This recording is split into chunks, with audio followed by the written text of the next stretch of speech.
Lord மீண்டும் ஒரு வீடியோவில் உங்களை சந்திப்பதில் பெரும் மகிழ்ச்சி. இன்னைக்கு இந்த வீடியோவில் என்ன நம்ம பார்க்க போகிறோம் அப்படின்னு பார்த்தீங்க அப்படின்னா, இந்த வீடியோவில் எல்லார் கிறிஸ்தவ வீடுகள்லையும் பார்த்தீங்கன்னா வாக்குத்தத்தம் என்ன செஞ்சுருக்கோம், வச்சுருக்கோம்.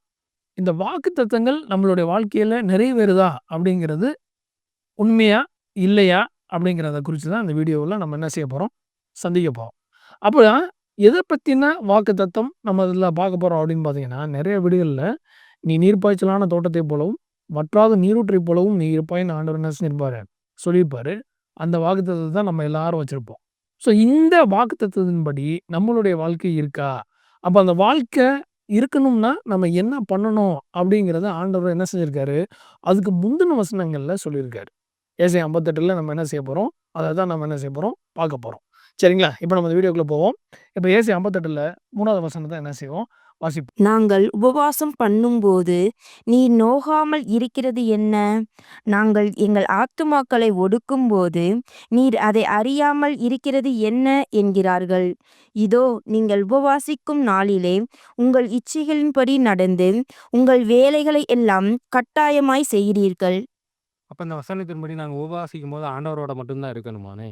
கண்டிப்பா. அன்னைக்கு நம்ம உபவாசம் எதுக்கு கேட்குறோம்? நம்மளுக்கு கிடைக்காத ஒண்ணத்த என்ன செய்றீங்க? வேணும். ஆண்டவரிடத்துல கேட்குறீங்க. அப்ப ஆண்டவரிடத்துல அன்னைக்கு நீங்க கேட்கும்போது, நீங்க அன்னைக்கு முழு நேரமும் தேவனுக்கு நீங்க என்ன செய்யணும்?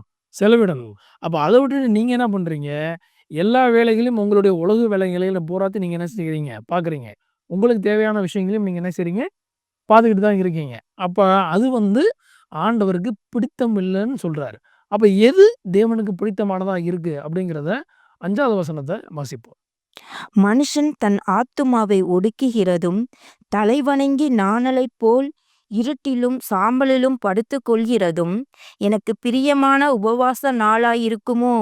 இதையா உபவாசம் என்றும் கர்த்தருக்கு பிரியமான நாள் என்றும் சொல்வாய்? இப்ப ஆண்டவர் என்ன சொல்றாரு? ஆண்டவர் உடம்பு வருத்திக்கிறதும், அ உபவாசம் இருந்து உடம்ப வருத்திக்கிறது அவருக்கு பிரியமானது இல்ல அப்படிங்கிறாரு. அப்ப உடம்ப வருத்திக்கிறதும், உபவாசம் இருக்கிறதும் அவருக்கு பிரியமானது இல்லன்னா, அப்ப அவருக்கு பிரியமான உபவாசங்கிறது என்ன? அத தொடர்ந்து என்னன்னா, அதுக்கு அடுத்த வசனத்த ஆண்டவர் என்ன செஞ்சிருக்காரு? சொல்லியிருக்காரு. அப்ப இதுலருந்து நம்மளுக்கு என்ன தெரியுது? அன்னைக்கு சாப்பிடாம இருக்கிறதுனால, அது பிரயோஜனம் இல்லன்னு ஆண்டவர் நம்மகிட்ட சொல்றாரு. அப்ப ஆண்டவருக்காண்டி நம்ம உபவாசத்துல என்ன பண்ணணும்? அப்படிங்கிறத அடுத்த வசனத்துல பார்ப்போம். பசி உள்ளவனுக்கு உன் ஆகாரத்தை பகிர்ந்து கொடுக்கிறதும் துறதுண்ட சிறுமையானவர்களை வீட்டிலே சேர்த்து கொள்கிறதும் வஸ்திரம் இல்லாதவனைக் கண்டால் அவனுக்கு வஸ்திரம் கொடுக்கிறதும் உன் மாம்சமானவனுக்கு உன்னை ஒழிக்காமல் இருக்கிறதும் அல்லவோ எனக்கு உகந்த உபவாசம். சரிங்கண்ணே. இந்த வசனத்தின்படி மாம்சமானவரிடம் ஒழிக்காமலும்னு சொல்றார்ல. இதோட உள்பொருள் என்னண்ணே? இப்ப மாம்சமானவன்னா நீ யார் நினைக்கிற? மாம்சமானவன்னா என் சகோதரன். உன் சகோதரன், ஆ. உன்னுடைய மனைவி, உன்னுடைய கணவன், உன்னுடைய பிள்ளைகள். ஸோ இவங்களுக்கு தெரியாம நீ ஒரு விஷயம் பண்ணணும்னு நினைக்கிற அப்படின்னா, அதுவே தேவனுக்கு அருவருப்பான ஒரு விஷயமா என்ன செய்யுது? சொல்லப்படுது. அப்ப வாக்குத்தத்தத்தின் நிமித்தம் நம்ம ஒரு விஷயம் செய்யும்போது, ஆண்டவர் என்ன செய்யணும்னு சொல்றாரு? மாம்சமானவனுக்கு தெரியக்கூடாதுன்னு என்ன செய்ய சொல்றாரு. அதுபோக பசி உள்ளவனுக்கு நீ என்ன பண்ணு? சாப்பாடு குடு அப்படிங்கிறதையும் சொல்றாரு. ஸோ இத தொடர்ந்து அடுத்த வசனத்தையும் நம்ம என்ன செய்வோம்? வாசிப்போம். அப்பொழுது விடியற்கால வெளிப்பைப் போல உன் வெளிச்சம் எழும்பி உன் சுகவாழ்வு சீக்கிரத்தில் துளிர்ந்து உன் நீதி உனக்கு முன்னாலே செல்லும். கர்த்தருடைய மகிமை உன்னை பின்னாலே காக்கும். அப்ப இப்படிலாம் கடைபிடிச்சாதான் கர்த்தருடைய மகிமை கடைபிடிக்குமானே? கண்டிப்பா. இப்படிலாம் கடைபிடிச்சீங்கன்னா தான், எப்படி பசி உள்ளவனுக்கு நீ என்ன செய்யணும்? சோறு போடணும். ஆகாரம் இல்லாதவனுக்கு நீ என்ன செய்யணும்? ஆகாரம் குடுக்கணும்.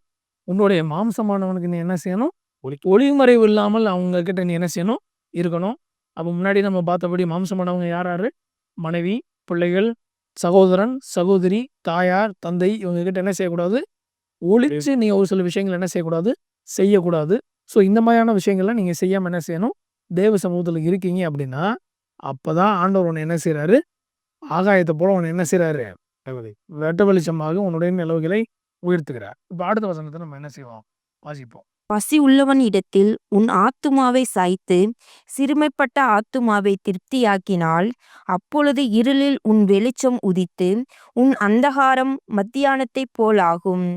கர்த்தர் நித்தமும் உன்னை நடத்தி மகா வறட்சியான காலங்களில் உன் ஆத்துமாவை திருப்தியாக்கி உன் எலும்புகள் நினம் உள்ளதாக்குவார். நீ நீர்ப்பாய்ச்சலான தோட்டத்தைப் போலவும் வற்றாத நீர் ஊற்றைப் போலவும் இருப்பாய். இப்ப இந்த இடத்துல வந்து ஆண்டவர் என்ன சொல்றாரு அப்படின்னு பார்த்தீங்கன்னா, எல்லார் பேத்துக்கும் ஒளிவு மறைவு இல்லாமல் உதவுனதுக்கு அப்புறம் ஆண்டவர் என்ன பண்றாரு, உன்னைய சந்தோஷமாகவும் எல்லாத்தையும் உன்னுடைய நீதி அவருக்கு முன்பாக செம்மையாக இருக்கும்போது அவர் உன்னை மேன்மைப்படுத்தி என்ன செய்றாரு, ஆசீர்வதித்து வழி நடத்துறாரு. அப்படி நடத்தும்போது 11வது வசனம் என்ன சொல்லுது, அப்போதுதான் நீ என்ன செய்வ, தேவ சமூகத்துல நீ நீர்ப்பாய்ச்சலான தோட்டத்தைப் போலவும் வற்றாத நீரூற்றைப் போலவும் நீ இருப்பாய். ஸோ இதெல்லாம் வந்து நீங்க கடைபிடிக்காம இருந்துட்டு, என் வீட்டில வந்து நான் சும்மா நீர்ப்பாய்ச்சலான தோட்டத்தைப் போலவும் வற்றாத நீரூற்றைப் போலவும் நான் இருப்பேன்னு நீங்க சொன்னீங்க அப்படின்னா, கண்டிப்பா அந்த வாக்குத்தத்தம் உங்களுக்கு என்ன செய்யாது, நிறைவேறாது. அப்ப எத்தனை பேரு தர்மம் பண்றீங்கன்னு பாருங்க. உங்களால முடிஞ்ச அளவுக்கு என்ன பண்ணுங்க, இல்லாதவங்களுக்கு என்ன செய்யுங்க, குடுங்க. இல்லாட்டி யாரு சிரமப்படுறாங்கன்னு பாருங்க. சிரமப்படுறவங்களுக்கு காசு இல்லாட்டினாலும் என்ன செய்யுங்க, உங்களாலான உதவிகள் அவங்களுக்கு ஒரு பெரிய விஷயங்கள் அவங்களுக்கு செய்யலாம். உங்களுடைய உதவிகள் அவங்களுக்கு என்ன செய்யுங்க, பண்ணுங்க. ஸோ சிரமப்பட்டவங்கள என்ன செய்யுங்க, தூக்கி விடுற மாதிரியான காரியங்கள் என்ன செய்யலாம்னு சொல்லி அவங்களுக்கு உதவுறதுக்கு என்ன செய்யுங்க, முயற்சி பண்ணுங்க. உண்மையான வார்த்தைகளை பேசி சொந்த பந்தங்களிடமும், உறவுகளிடமும் மறைக்காமல் என்ன பண்ணுங்க, உண்மையோட நடங்க. ஸோ இப்படிலாம் நடந்தீங்க அப்படின்னா, உங்கள வீட்டில நீங்க வச்சிருக்க வாக்குத்தத்தத்தின்படி, இந்த வசனத்தின்படி உங்களுடைய வாக்குத்தத்தம் உங்களுக்கு நிறைவேறும். மீண்டும் ஒரு வீடியோவில் உங்களை சந்திப்போம். நன்றி.